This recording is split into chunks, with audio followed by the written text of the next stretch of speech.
Salut tout le monde, c'est Tiger Ghost Airsoft. Aujourd'hui on se retrouve pour la présentation des Colt KWC. Donc on a la série Railgun et la série 100e anniversaire. Allez c'est parti, place à la review. Pour commencer cette review, rien de mieux que de se pencher vers le Colt 1911 A1 Anniversary, donc qui a été conçu spécifiquement par KWC et / Cybergun pour les 100 ans du Colt 1911 que vous pouvez voir juste ici. Donc le Colt, vous l'avez vu au début je pense, et nous allons nous attarder plus précisément sur la boîte pour le moment. Au niveau de la boîte, nous avons une très belle image du Colt 1911 KWC avec de magnifiques gravures que nous observerons d'un peu plus près tout à l'heure. Nous avons ici l'indication que c'est bien le Colt 1911 A1, le 100e anniversaire entre 1911 et 2011, voilà. Le magnifique drapeau de l'Amérique, patriote. Nous avons les indications blowback et full metal qui permettent de savoir que c'est bien du blowback et full metal. Nous avons l'indication ici CO2 qui permet de comprendre que ce n'est pas à gaz mais bien à CO2 ni à spring. Nous avons sur les côtés les indications attention en plusieurs langues, notamment l'italien, l'allemand, l'anglais, le français, l'espagnol et puis d'autres trucs. Mais bref, on s'en bat les couilles. Pour les informations du Colt 1911 A1, la réplique mesure 22 cm pour un poids total de 976 grammes. Ce qui est indiqué sur la boîte, c'est que la puissance maximale est de 1,1 joule et apparemment la portée serait d'environ 50 mètres. Bien sûr, je ne parle pas de la portée utile, mais de la portée maximale, donc ce sera généralement des billes perdues. Au niveau des chargeurs, nous avons un chargeur plutôt sympa, full metal, contenance 17 billes. Alors, nous avons à ce niveau-là un élargissement qui permet d'insérer les billes à l'aide d'un BB loader, ce qui permet d'être beaucoup plus efficace au rechargement. Nous avons ici le gaz route qui permet la sortie de gaz de la sparklet qui sera ici, sparklet ou cartouche de CO2 pour ceux qui préfèrent. Nous avons ici l'éjecteur de gaz qui permet lors d'un trop-plein ou lors d'une fin de cartouche, vous appuyez là-dessus et ça sort par le gaz route. Nous avons ici ce qui est fourni dans la boîte, la clé Allen, qui permet de visser et dévisser la cartouche de CO2 afin de la retirer ou de la mettre tout simplement. Alors, au niveau de l'arrêteur de culasse qui se situe à ce niveau-là, nous avons un arrêteur de culasse qui est très dur à mettre, notamment lorsque vous l'enclenchez et que vous avez l'empoigne du truc. Lorsque vous avez des petites mains et que vous êtes en train de tirer, il est nécessairement difficile d'accéder à cet arrêteur de culasse. Mais lorsque vous n'êtes pas en position de tir, c'est totalement simple. Nous avons ici la sécurité. Alors la sécurité qui ne s'enclenche que lorsque la réplique est armée. Voilà, donc comme on vous le montre ici. Nous avons aussi une autre sécurité à ce niveau-là. Cette sécurité doit être enclenchée pour tirer avec la réplique. Si elle n'est pas enclenchée, vous ne pouvez pas tirer comme vous le voyez.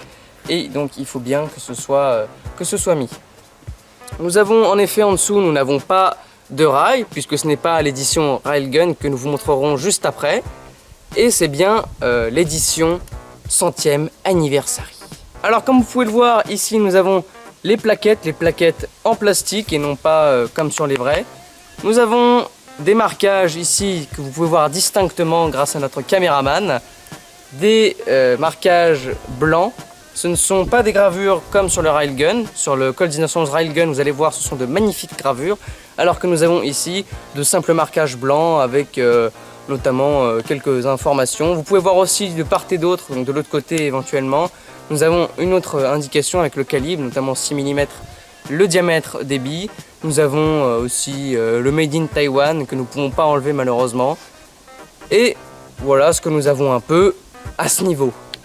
Pour ce qui est du bushing que nous avons ici, c'est un des défauts de la réplique, c'est lorsque vous tirez, vous allez voir, si vous voyez très bien, tant mieux, vous allez voir que à ce niveau, ça se déforme un peu et ça se tord. Au niveau de la mire du 1911, c'est la mire d'origine, c'est-à-dire que c'est la vraie mire qu'il y a sur les vrais Colt.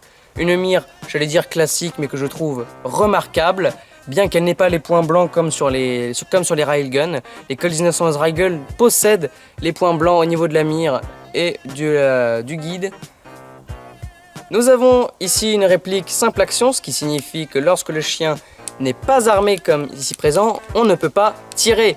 il faut absolument que le chien soit armé pour pouvoir tirer. Ce qui nous offre notamment une détente très courte mais qui reste non sensible.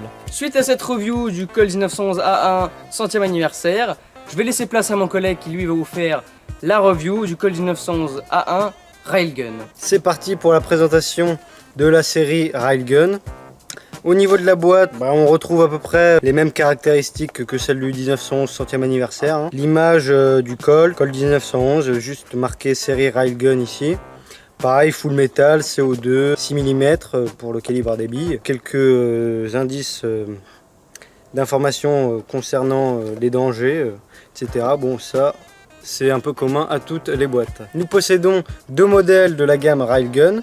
L'un en full black juste ici, l'autre en silver et plaquette en bois.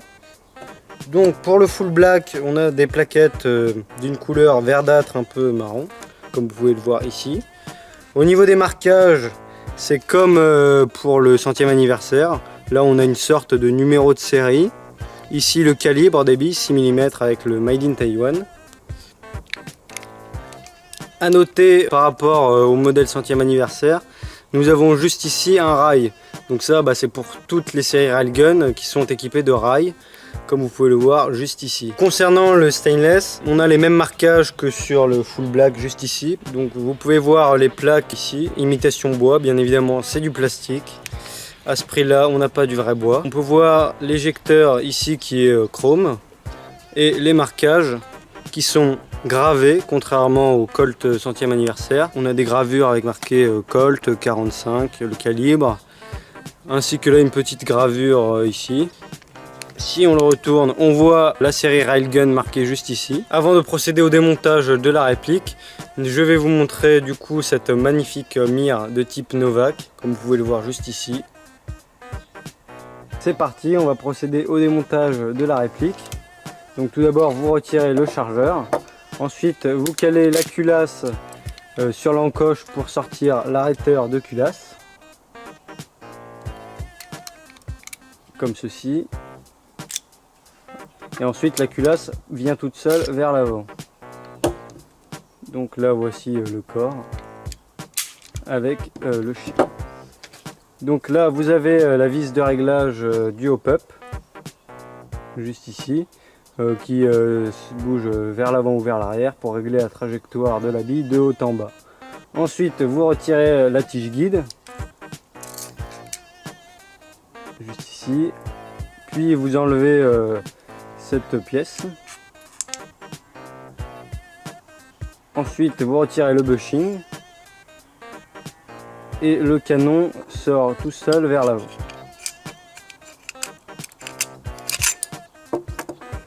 Donc là vous avez la culasse sans le canon, ici le nozzle, donc qui va de avant arrière avec le joint qu'on peut apercevoir. Tâchez de bien lubrifier votre joint, hein.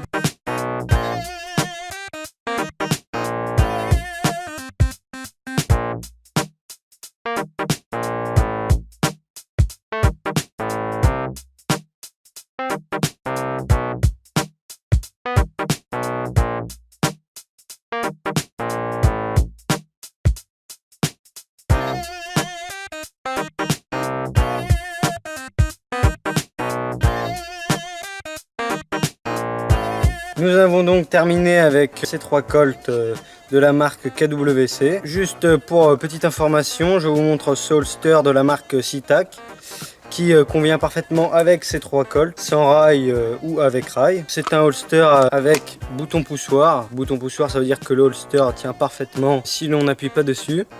Et dès que j'appuie dessus, je le sors, je le rentre. Et donc c'est très pratique.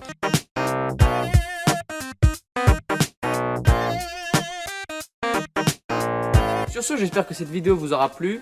Désolé si nous n'avons pas sorti de vidéo récemment, mais notre logiciel de montage avait un gros problème, c'est-à-dire qu'il ne pouvait plus exporter de vidéos depuis le logiciel de montage. Donc autant vous dire que les montages, je les ai, mais je ne peux plus les exporter, donc je ne pouvais pas sortir de vidéos conséquentes. Mais vous inquiétez pas, puisqu'on a taffé sur un projet en ce moment, c'est le court-métrage, un court-métrage qu'on compte faire d'ici peu. Comme d'habitude, n'hésitez pas à vous abonner, à partager, à commenter et surtout à liker. Et d'ici là, bon jeu et j'espère que la vidéo vous aura plu. Allez, salut! Salut!